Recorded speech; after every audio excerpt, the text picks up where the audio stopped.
Di ADART, pemecatan itu adalah sanksi terberat. Tapi ketika saya jalankan, wah, apa namanya ini? Ini bukan gugatan, sudah sampai segini. Wah, capek juga ya.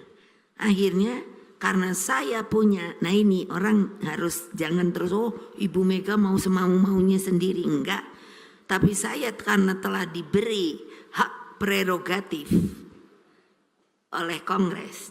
Jadi saya bilang, lo pilih aja, mau dipecat atau mundur.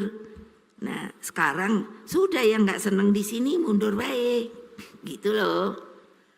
Jadi kan ya paling tidak mesti ada kehormatan gitu loh, daripada dipecat. Saya makanya sekarang tuh tiap kali saya ngomong gitu, ya nggak apa-apa. Orang nggak seneng lagi kok disuruh nongkrong. Jadi pertama kita bangun sistem keteladanan tentang satunya kata dan perbuatan. Etika moral dan hati nurani harus menjadi satu kesatuan pijakan dalam setiap mengambil keputusan. Apa sulitnya mengambil pijakan? Kita mengetahui adanya hukum alam atas kuasa Allah Subhanahu wa Ta'ala. Hukum alam berjalan sesuai kehendaknya.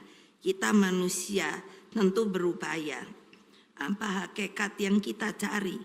Keadilan yang hakiki, artinya milik semua orang. Tidak kaya, tidak miskin, tidak hanya yang punya kuasa.